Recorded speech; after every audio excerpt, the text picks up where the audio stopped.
Bem-vindos a mais um episódio do podcast informativo. Hoje a gente vai fazer uma análise bem detalhada de um documento que muita gente estava esperando, né? O edital do concurso público da Prefeitura de Petrolina, lá em Pernambuco, para 2025. Isso mesmo. É aquele tipo de documento, sabe, cheio de detalhes, regras. E vamos combinar, decifrar um edital às vezes é complicado. A nossa ideia aqui é justamente facilitar um pouco esse processo. Exatamente. A gente vai mergulhar nos pontos mais importantes desse edital, vamos usar, claro, o documento oficial, mas também trazer umas percepções, assim, de quem acompanha concursos, como o pessoal do canal Carreiras Educação, que fez uma análise bem legal desse certame também. Legal. A ideia é juntar tudo, né? Combinar a informação oficial com a visão prática. Perfeito. O objetivo, então, é destrinchar o que é essencial. Ajudar quem está pensando em fazer o concurso a entender melhor as regras, os prazos, o que esperar das etapas, né? Apoiar mesmo na decisão e na preparação. Isso aí. Então, bora lá. Vamos desempacotar isso. Para começar, uma coisa que salta aos olhos é a quantidade de vagas. 1.194. É muita vaga, né? É um número bem expressivo, sem dúvida. Cobre várias áreas, principalmente educação, mas tem administrativo também. E como você vê isso? É comum? Um volume tão grande? Olha, não é todo dia. Como o pessoal do Carreiras Educação até comentou, pode ser uma das, melhores chances recentes para entrar no serviço público municipal lá em Petrolina, justamente por essa quantidade toda.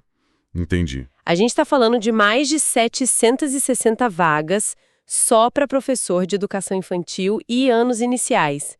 É muita oportunidade mesmo. Nossa, realmente. E tem mais, né? Sim, secretário escolar são 160 vagas, esse é nível médio. E tem 80 para psicólogo escolar, 10 para assistente social. E os professores de matérias específicas dos anos finais? Também tem para arte, ciências, matemática, educação física com bastante vagas, 74, geografia, história, português, inglês, espanhol. E Petrolina é uma cidade grande, né? Isso dá um peso ainda maior para o concurso. Com certeza. E quem está organizando tudo isso? Qual é a banca? A organização é do IAUP, é o Instituto de Apoio à Fundação Universidade de Pernambuco. IAUP é uma banca conhecida por lá, imagino. Sim, bem conhecida em Pernambuco. E o que se fala dela? É daquelas bancas mais, digamos, casca-grossa ou mais tranquila? Olha, a percepção geral, e isso bate com o que o Carreiras Educação mencionou, é de uma banca até que direta. Provas objetivas, múltipla escolha, geralmente 5 alternativas, A, B, C, D e E. Ah, o padrão mais comum, então. Mas sempre tem o mais, né? Cada edital é um edital. E este aqui tem uns pontos bem específicos sobre como ser aprovado que a gente precisa conversar com calma mais pra frente. Não é só fazer ponto, tem regra para passar em cada parte. Certo. Bom ponto. Anotado aqui para a gente voltar nisso. Falando das vagas de novo, você mencionou as 766 para professor de educação infantil e anos iniciais. Tem alguma pegadinha aí, alguma coisa para ficar atento? Tem sim, e foi algo bem levantado na análise que a gente viu.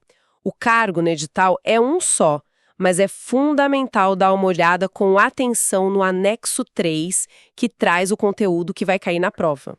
Porque pode ter diferença no que vão cobrar para quem vai atuar na educação infantil, tipo creche para escola, e para quem vai para os anos iniciais, do 1º ao 5º ano. Quem for prestar tem que ver isso direitinho na hora de montar o plano de estudo, sabe? Entendi. Foco no conteúdo programático do anexo, então. E para as outras vagas? Já falamos do secretário escolar, 160 vagas, nível médio. Psicólogo escolar, 80, assistente social, 10, ambos nível superior. E os professores das disciplinas específicas? Para esses dos anos finais, as vagas são mais distribuídas, né? Arte tem 7, ciências 8, matemática 23, educação física surpreende com 74, geografia 5, história 21, língua portuguesa 24, inglês 14 e espanhol 2. Uma variedade boa. Um detalhe que às vezes a pessoa esquece na correria da inscrição, mas que é super importante. Onde exatamente a pessoa vai trabalhar? A lotação. Nossa, fundamental. Isso está lá no item 1.2 do edital e no anexo I, bem claro. As vagas não são para Petrolina inteira de forma genérica, elas são divididas por localidades. Ah, tipo distritos ou regiões? Isso. Tem Sede, Rajada, Bebedouro, Pedrinhas, Pau-Ferro, Uruás, Cristália, Capim, Maçangano, Irrigados. A pessoa escolhe a localidade na hora de se inscrever e essa escolha vincula, tá? Não dá para mudar depois. Tem que olhar o quadro de vagas com calma antes de confirmar a inscrição. Dica importante essa. E sobre as cotas? Como o edital aborda a inclusão? Ele segue a Lei Municipal de Petrolina, a 3.330 de 2020, reserva 5% das vagas para pessoas com deficiência, as PCDs, e 30% para pessoas negras que se autodeclarem pretas ou pardas. Certo. E como funciona para concorrer por essas cotas? Tem algum procedimento especial? Tem sim, tá tudo detalhado nas seções 2 e 3 do edital. Para PCD, precisa anexar um laudo médico bem completo com o CID, sabe, a classificação da doença, já na inscrição online. E para as cotas raciais? Para a cota racial, o candidato faz a autodeclaração no momento da inscrição, tem até um modelo no anexo V, mas atenção, quem for aprovado nessa condição vai passar por um procedimento chamado de heteroidentificação complementar. Heteroidentificação. O que é isso exatamente? É uma etapa adicional que acontece antes da homologação final do resultado. Basicamente, uma comissão vai avaliar se as características físicas, o fenótipo do candidato, correspondem à autodeclaração que ele fez. Entendi. E nesse edital, o procedimento inicial envolve o envio de um vídeo pelo candidato, tem regras bem específicas para esse vídeo, lá nos itens 3.10 a 3.16, é um jeito de confirmar a autodeclaração e tentar evitar fraudes, né? Faz sentido. Vamos falar de grana agora, né? Remuneração, carga horária, o que o edital informa. Olha, os vencimentos básicos estão no item 4.2.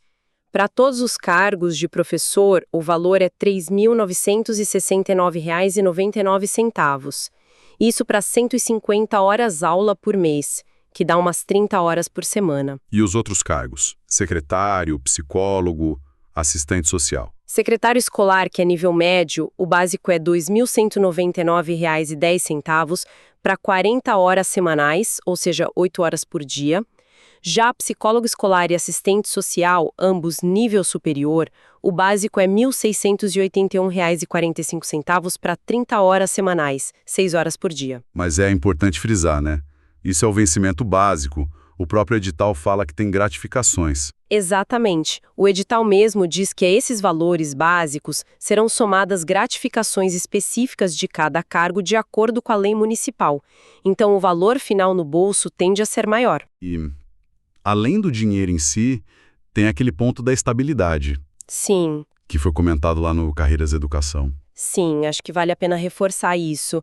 Para muita gente, a segurança do serviço público, saber que o salário vai cair todo mês, sem aquela instabilidade de contrato temporário ou da iniciativa privada, isso pesa muito. É a tranquilidade, né? Não ter aquela preocupação todo ano, será que vão renovar meu contrato? Isso não tem preço para muita gente. Verdade.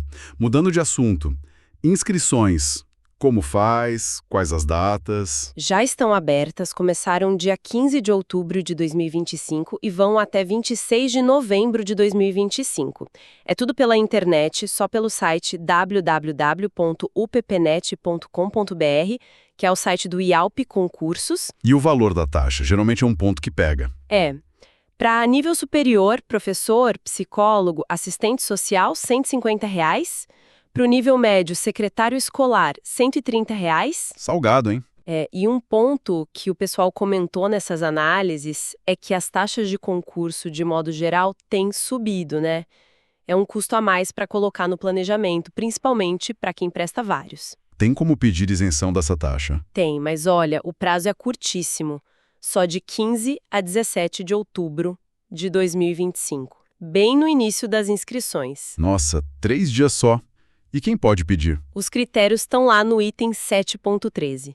Basicamente, quem está no CAD único e comprova baixa renda, quem é doador regular de sangue lá no Hemop de Petrolina, com pelo menos uma doação nos últimos 2 anos, ou quem é doador de medula óssea registrado. Prazos apertados exigem atenção redobrada. E como pede? É complicado. É online também, no mesmo site. O principal é juntar a documentação certinha para cada caso e enviar tudo dentro desses 3 dias. Se o pedido for negado, ainda dá tempo de pagar o boleto normal até o vencimento, dia 27 de novembro. Entendido. Agora, vamos para a estrutura do concurso. Como ele é dividido? Quais são as etapas? Isso está na seção 10 do edital e não é igual para todo mundo, tá? A primeira etapa é a prova objetiva de conhecimento. Essa é para todos os cargos. E ela é eliminatória e classificatória. Ou seja, se não atingir o mínimo, tá fora. Se atingir, a nota conta para classificação. Ok, prova objetiva para todo mundo. E depois? Aí, depende. Para os cargos de nível superior, todos os professores, psicólogo escolar e assistente social têm uma segunda etapa, que é a análise de títulos. Essa é só classificatória. Ah, então ela não elimina. Não elimina. Ela só soma pontos que podem melhorar a posição do candidato na lista final. Agora, para secretário escolar, que é nível médio, o concurso acaba na prova objetiva mesmo. A nota da prova define tudo. Essa estrutura mais enxuta foi vista como algo positivo, né? Comparando com outros concursos. Foi sim um ponto que destacaram. Só 2 etapas para o nível superior e uma para médio é um diferencial. A gente viu concursos recentes, em cidades grandes como Sobral, lá no Ceará, que tinham 4, 5 fases. Objetiva, discursiva, prática, títulos. Nossa, bem mais complexo. Pois é, aqui em Petrolina está mais direto. Para quem tem título, ele ajuda na classificação, mas não é mais uma barreira para eliminar depois da prova objetiva. Foi bem na prova, já está aprovado. A questão dos títulos é para ver quem fica mais na frente na fila. Isso simplifica bastante a vida do candidato. Então vamos focar na prova objetiva, já que ela é o coração do processo para todo mundo. Quando vai ser? Anota aí, 18 de janeiro de 2026. É um domingo. E vai ser dividida em turnos. Ah, para não ter tumulto e dar chance de fazer mais de uma prova? Exatamente. De manhã, fazem a prova todos os cargos de professor. E à tarde, secretário escolar, psicólogo escolar e assistente social. A duração total é de 4 horas de prova. E o formato dela, quantas questões? São 50 questões de múltipla escolha, cada uma com 5 alternativas, A, B, C, D e E. O conteúdo que cai para cada cargo está lá no anexo 3, bem detalhado. E agora aquele ponto que você falou que era crítico. Os critérios para ser aprovado nessa prova. O que tem de tão especial aí? Esse é o ponto-chave. Está nos itens 11.7, 11.9 e 11.10. Não adianta só acertar metade da prova, ou seja, 25 questões. O edital exige que o candidato atinja um desempenho mínimo em cada disciplina da prova. Como assim, em cada disciplina? Isso. Se você for muito bem em português e específicos, mas não atingir o mínimo exigido em raciocínio lógico, por exemplo, você está eliminado. Mesmo que no total tenha feito mais de 50%. Tem que passar em todas as matérias da prova. Caramba, isso é uma armadilha perigosa mesmo. Quais são esses mínimos? Vamos lá, pela tabela do item 11.9. Para professor de educação infantil anos iniciais, psicólogo e assistente social, tem que acertar no mínimo 6 das 12 de português, 6 das 12 de raciocínio lógico, 3 das 6 de conhecimentos gerais e 10 das 20 de específicos.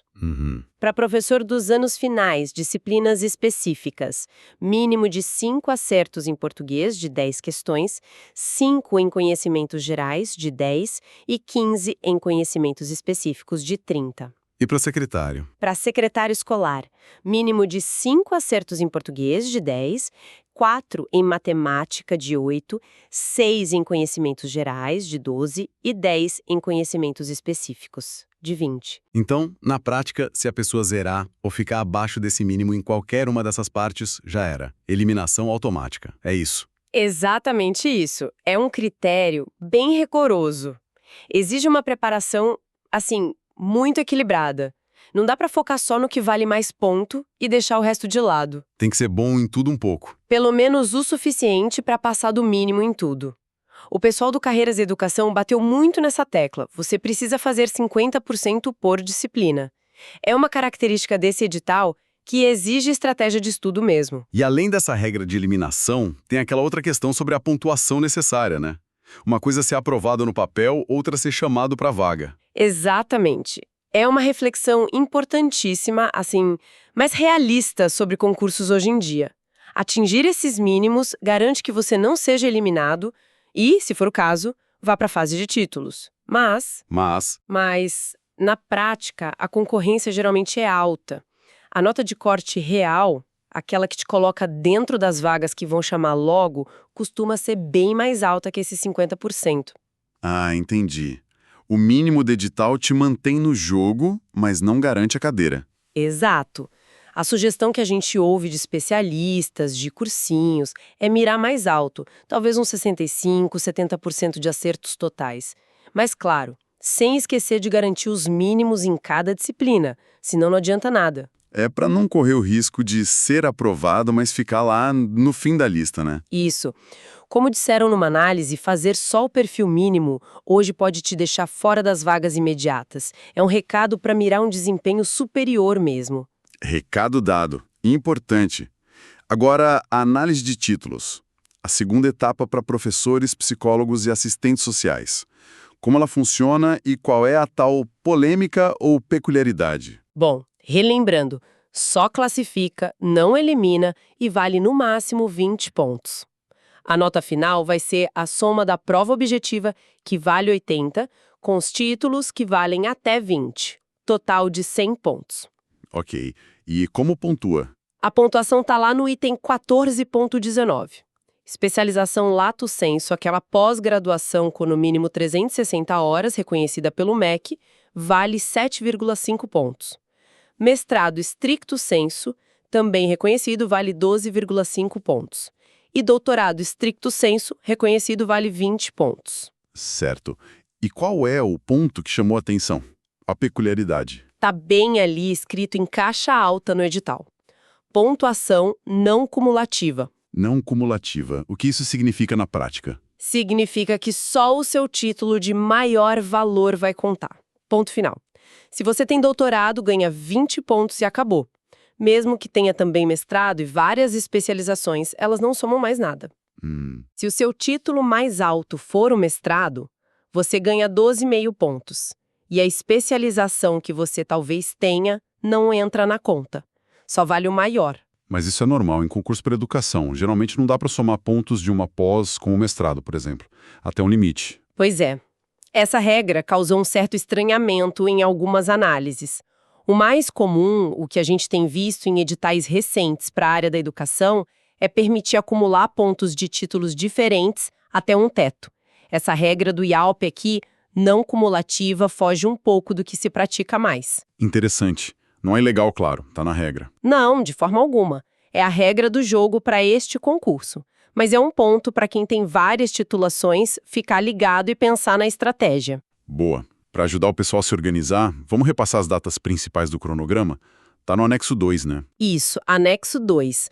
Data-chave para marcar na agenda. Inscrições vão até 26 de novembro de 2025. Ok. Pagamento da taxa. O último dia para pagar o boleto é 27 de novembro de 2025. Certo. A prova objetiva, dia 18 de janeiro de 2026. Domingo. Gabarito preliminar sai rapidinho no dia seguinte, 19 de janeiro de 2026. Para conferir logo. Resultado da prova objetiva e a convocação para quem vai enviar títulos. Dia 24 de fevereiro de 2026. Nesse dia também sai o resultado preliminar da heteroidentificação. Envio dos títulos para quem precisa é um período curto, de 02 a 04 de março de 2026. Tudo online em PDF. E o resultado final, quando sair a lista dos aprovados para valer? Resultado final do concurso. A previsão é 11 de maio de 2026. O cronograma parece que dá um tempo bom entre o edital e a prova, né? Uns 3 meses para estudar. Dá sim. Permite uma preparação mais focada. E com esse cronograma, a expectativa que alguns analistas levantaram é que as nomeações possam começar já no segundo semestre de 2026. Talvez a partir de julho. Seria um desfecho até que rápido. Seria ótimo para quem passar. Bom, estamos chegando no final da nossa conversa. Qual seria a recomendação número 1 para quem se interessou e está pensando em encarar esse concurso? Olha, a regra de ouro de todo o concurso: ler o edital inteiro, do começo ao fim, com calma. É a lei do concurso, não tem jeito. Ler mesmo, não só passar o olho. Exato, e dá uma atenção especial aos anexos. O anexo 1, que fala das atribuições e o que precisa para cada cargo. O anexo 2, com todas as datas do cronograma. E o anexo 3, importantíssimo, com o conteúdo programático, para saber o que estudar. E aquele ponto da lotação? Isso.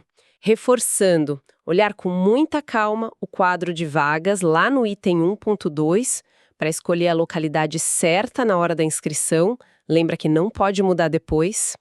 E para fechar, talvez uma provocação, né? Algo para a pessoa pensar, que surgiu daquela regra estranha dos títulos não cumulativos. Manda aí. Para quem tem mais de uma pós, por exemplo, tem especialização e mestrado. Qual a melhor estratégia? Já que só o mestrado vai contar 12,5 pontos e a diferença para a especialização 7,5 pontos, talvez não seja tão gigante dependendo da nota da prova. Será que vale focar 100% na prova objetiva? Ou ainda assim é crucial garantir o envio do título certinho e dividir os esforços? Uma questão de estratégia pessoal mesmo. Fica aí a reflexão para cada candidato analisar o próprio caso. Exatamente, não tem resposta única, depende muito do perfil de cada um, dos pontos fortes, dos objetivos. Excelente! Acho que cobrimos muita coisa importante hoje. Chegamos ao fim de mais essa análise aqui no podcast informativo.